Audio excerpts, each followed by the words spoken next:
Bom dia a todos, graça e paz do Senhor Jesus seja com todos nós. Uma ótima quarta-feira para todos. Hoje é dia 17 de novembro de 2021. Seja muito bem-vindo ao nosso devocional de hoje. Devocional que ficou aí uma semana, sem acontecer aqui de forma ao vivo, online, Mas eu espero que você tenha continuado aí nas suas leituras bíblicas. Fiquei aí durante um tempo aproveitando esse período de feriado para fazer algumas viagens, alguns treinamentos, mas glória a Deus, estamos de volta. Estamos de volta para falar de um assunto que é dos mais lindos da palavra de Deus, uma das promessas e uma das bênçãos mais fantásticas e extraordinárias que nós desfrutamos, que é a soberania de Deus. E sempre quando falamos de soberania de Deus, a gente sempre pensa, sempre vem à nossa cabeça aqueles momentos em que as coisas não dão muito certo e a gente fala, Deus é soberano. Mas não é só isso. Nós precisamos entender que a soberania de Deus, ela é um conforto. A soberania de Deus é uma promessa maravilhosa, porque nós sabemos que todas as coisas estão debaixo do controle de um Deus que é amoroso. E é isso que nós vamos falar hoje, baseado aí na nossa maratona de leitura bíblica. E é importante aqui só destacar algo: se você quer ler toda a Bíblia e ler toda a Bíblia de uma forma coordenada, a maratona de leitura bíblica ajuda. Então, se você não começou ainda, comece a partir do livro de Esther. Nós estamos falando aqui do momento da reconstrução. Israel é levado ao cativeiro babilônico e agora estamos no processo de retorno do povo para Israel, especialmente para Jerusalém. E no livro de Esther, na verdade o livro de Esther, cronologicamente, ele é antes de Esdras e Neemias, porque Esther meio que prepara o caminho para a vinda depois, futura, de Esdras e também de Neemias. Então, hoje nós vamos falar de Esther 5 e 6, e também Provérbios 22, mas vamos focar aqui em Esther 5 e 6. O que nós temos aqui em Esther 5 e 6? O ápice da história, o ápice da narrativa, o ponto culminante da história, o ponto central da história de Esther está aqui no capítulo, especialmente no capítulo de número 6. O versículo 1 do capítulo 6 marca aquele momento onde a história ela deixa de ter um desfecho que aparentemente seria tenebroso. Só para vocês se lembrarem, só para contextualizar a história, Esther ela é elevada à condição de rainha por causa de uma desavença entre o rei e a rainha Vasti. Esther então é colocada ou é elevada à condição de rainha. Nos bastidores do império está acontecendo uma conspiração contra o rei. Conspiração essa que é descoberta por Mardoqueu. Mardoqueu é o tio de Esther. Mas também acontece uma conspiração contra os judeus, orquestrada por um homem chamado Amã. Amã é descendente de um povo que são os amalequitas. Historicamente, são rivais da nação de Israel, são inimigos da nação de Israel. Amã conspira contra o povo de Deus, contra os israelitas. Mardoqueu fazia parte da corte, descobre essa conspiração e então ele começa a incentivar Esther e toda a nação a lutar contra esse decreto que Amã, junto com o rei, redigem contra a nação de Israel. Então, esse é o cenário que nós temos ali. Existe um decreto e esse decreto é muito singular. Em um dia X, todos os judeus deveriam ser mortos e os seus recursos, todo o seu dinheiro poderia ser recolhido como despojos. Esse então é o cenário. O cenário é que existe um decreto que não pode ser desfeito, decreto assinado pelo rei, orquestrado por Amã, de que num dia X todos os judeus deveriam morrer. Então Mardoqueu sabia qual é o dia que ele iria morrer e obviamente Esther também. Então esse é o cenário. O cenário é esse. Só que no versículo 1 do capítulo 6 a coisa começa a mudar. E como que a coisa começa a mudar? Versículo 1, capítulo 6 de Esther. Naquela noite o rei não conseguiu dormir. Por isso ordenou que trouxessem o livro das crônicas de seu reinado e que o lessem para ele. Foi lido o registro de que Mardoqueu tinha denunciado Bigtan e Teres, dois dos oficiais do rei que guardavam a entrada do palácio e que haviam conspirado para assassinar o rei Xerxes. Então, olha aqui, decreto redigido, entregue para toda a nação, dia X os judeus vão ter que morrer, esse é o decreto. O rei deita para dormir tranquilamente, ele não consegue dormir e pede um livro de histórias, de crônicas do próprio reinado dele. Qual é a história que vem? Vem a história que narra quando Mardoqueu descobriu uma conspiração contra o rei e denunciou essa conspiração contra o rei, salvando a vida do rei. Então, esse acontecimento, essa noite de insônia do rei, faz com que toda a história mude. Essa noite em que o rei não consegue dormir e vai ler as crônicas e descobre lá que Mardoqueu, um homem, um judeu, descobriu uma conspiração contra o próprio rei, contra a vida do próprio rei. Esse momento marca a virada de história na vida, não só de Esther, como de Mardoqueu e de todos os israelitas. Bom, o que nós aprendemos aqui? Primeiro, a soberania de Deus, ela é evidente. Deus é soberano e nós temos que desfrutar do seu controle. Preste atenção, Deus, ele controla todo o rumo da história e nós podemos descansar. Essa é a primeira coisa que nós temos que aprender, que quando falamos de controle de Deus, de soberania de Deus, nós estamos falando que Deus ele controla todas as coisas e com isso nós podemos descansar. É claro que nem sempre as coisas serão como nós esperamos. Vamos dar um exemplo? A história de José, a famosa história de José que todos nós conhecemos. José, ele foi elevado à condição quase que de imperador, quase que de faraó do Egito. Ele era o segundo homem em todo o Egito.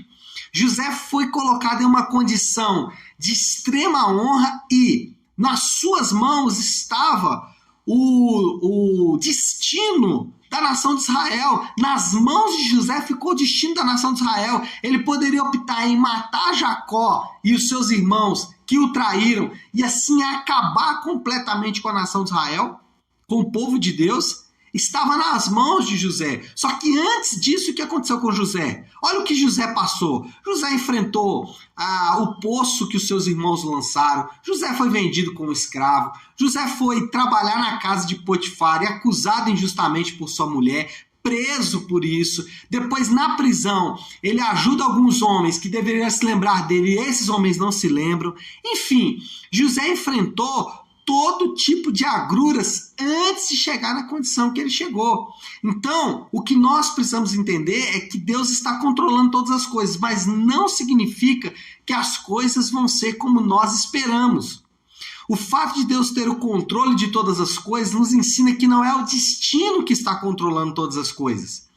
As pessoas têm aquela falsa impressão de que é o destino que está controlando todas as coisas, ou pior, que elas estão controlando todas as coisas e que se elas fizerem tudo certinho, as coisas vão acontecer da forma como elas estão esperando. Isso não é verdade. A primeira coisa que nós temos que aprender é desfrutar do controle de Deus, desfrutar do fato de que Deus é soberano. Mas isso não exclui o fato de que nós temos a nossa responsabilidade. Ainda que nós podemos descansar no controle de Deus, nós podemos descansar no fato de que Deus é soberano e que Ele está agindo e controlando todas as coisas, mas nós temos a nossa responsabilidade. Anote o que eu vou dizer, nós sempre somos desafiados a agir. Olha aqui o caso de Esther e de Mardoqueu. Esther, ela agiu, ainda que instada por Mardoqueu, ainda que desafiada por Mardoqueu, mas Esther agiu. Aqui, se você ler o capítulo 5, Esther já está preparando um jantar e preparou um jantar para o rei e para Amã. Ou seja, Esther agiu, ela não ficou parada, ela não ficou esperando. Mardoqueu também agiu. Mardoqueu, quando descobriu que havia um decreto contra os judeus, ele confiava em Deus. Contudo, ele agiu. Ele foi em Esther. Ele falou: Esther, você precisa atuar como porta-voz do povo de Deus junto ao rei. Então você precisa agir. Enfim, nós sempre vamos ver nas Escrituras os homens agindo. Agora, qual é o detalhe aqui? A Bíblia sempre nos indica ou nos ensina a agir. Temos que agir segundo a palavra de Deus, não devemos fugir da palavra de Deus.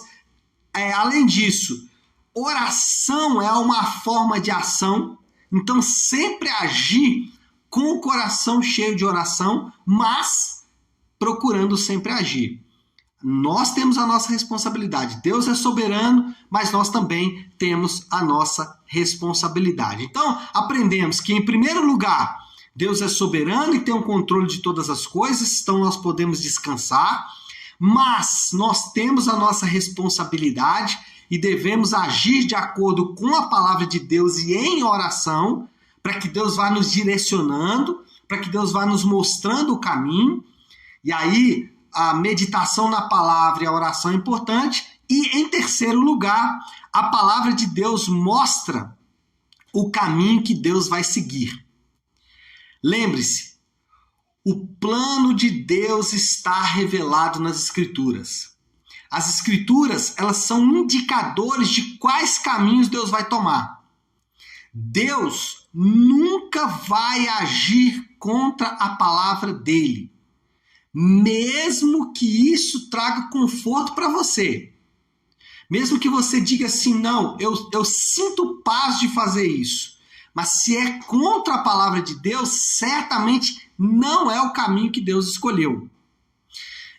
Eu sempre trabalhei viajando e algumas vezes, especialmente quando estava retornando para casa, eu gostava de colocar o caminho no Waze para ver qual era o caminho que eu devia seguir para fugir do trânsito, especialmente em Belo Horizonte. E algumas vezes o Waze me mandava para alguns caminhos que eu achava estranho. Eu falava: cara, mas por que o Waze está me mandando para esse caminho? Esse caminho está estranho. E eu resolvi desobedecer o caminho que o Waze estava me indicando. E o que acontecia? Normalmente eu caía num belo trânsito. Até que eu comecei a seguir o caminho do Waze. E eu brinco com a minha esposa, eu falo assim: segue o Waze. O Waze não erra. Por quê? Porque o Waze sempre me tirava do trânsito. E eu às vezes falava assim: não, eu tenho um caminho melhor aqui, vou seguir o meu próprio caminho. E eu sempre me dava mal. É claro que essa é uma analogia, mas só para você entender, Deus sempre vai agir de acordo com a palavra dele. Quando estamos enfrentando uma luta, nós temos uma tendência a querer nos desviar do caminho, falar: esse caminho aqui não está sendo muito bom não. Mas olha, posso dizer, fica no caminho da palavra, porque o caminho da palavra é o caminho que Deus estabeleceu. Deus, ele revelou seus planos nas Escrituras, ele revelou o seu caminho nas Escrituras. Então ele sempre vai agir de acordo com as Escrituras. E fugir disso é certamente buscar problemas para você mesmo. Então não faça isso. Fique firme no caminho, fique firme no propósito, fique firme no plano de Deus estabelecido nas Escrituras. Então, não desvie desse caminho. Bom, eu acho que a gente já pode caminhar aí para concluir. E eu queria concluir esse ensino sobre a soberania de Deus no livro de Esther, dizendo o seguinte: a soberania de Deus evidencia o seu amor. mesmo que não seja como esperamos. A soberania de Deus evidencia o amor de Deus. A soberania de Deus ressalta o seu amor. A soberania de Deus expressa, manifesta o amor de Deus. Percebemos o amor de Deus, enxergamos o amor de Deus na sua soberania, mesmo que não seja da forma como esperamos. E aí, não tente a Deus, não procure caminhos que são diferentes dos caminhos de Deus. Procurar caminhos que são diferentes do caminho de Deus provavelmente vai te colocar em enrascadas no futuro. Então, fique no caminho de Deus. Fique na vontade de Deus estabelecida na sua palavra. Por quê? Porque na soberania de Deus, nós vamos ter uma evidência clara do amor de Deus, mesmo que não seja da forma como esperamos. Talvez, e aqui já vamos para uma aplicação prática, talvez você não está passando por aquilo que você esperava. E quando você está passando por aquilo que você não esperava, você tem, e nós temos uma tendência a, quando não estamos passando por aquilo que esperamos, nós temos uma tendência a querer fazer as coisas da nossa própria forma. Eu acho que eu tenho um caminho melhor aqui. Vou sair fora do caminho de Deus. Não faça isso. A aplicação hoje é: fique no caminho de Deus. Espera e confie em Deus. Continue agindo de acordo com a palavra de Deus. Continue agindo em oração, sendo direcionado pelo Espírito de Deus. Mas jamais, em tempo algum, saia do caminho de Deus. Saia da palavra de Deus. Eu sei que às vezes é difícil. A nossa tendência quando estamos enfrentando um momento de luta, um momento de dificuldade, é querer agir por conta própria, especialmente negligenciando a palavra de Deus. Então, não faça isso. Fique firme na palavra de Deus. Tá certo? Vamos orar, vamos colocar tudo isso aí diante de Deus, vamos colocar as nossas vidas diante das mãos poderosas dele, como soberano que conduz as nossas próprias vidas. Vamos fazer isso? Então, se você puder agora, pare aí um instante o que você está fazendo e vamos juntos buscar a Deus em oração, colocando diante dele tudo isso que nós meditamos nessa manhã. Querido Deus, Pai de graça, Deus de amor e toda misericórdia, Senhor, nós nos apresentamos agora diante do Senhor, conscientes de que o Senhor conduz todo o rumo da história. Conscientes, Pai, de que nada, absolutamente nada escapa do teu controle, do teu domínio. Essa é a verdade que nós encontramos na tua palavra e essa é a verdade que nós descansamos nessa manhã. Senhor, o nosso coração muitas vezes esquece que o fato de que o Senhor é soberano e controla todas as coisas é um conforto para nós. Muitas vezes nosso coração, ele quer agir por conta própria e deixar os teus caminhos, deixar as direções da tua palavra para seguir o nosso próprio coração.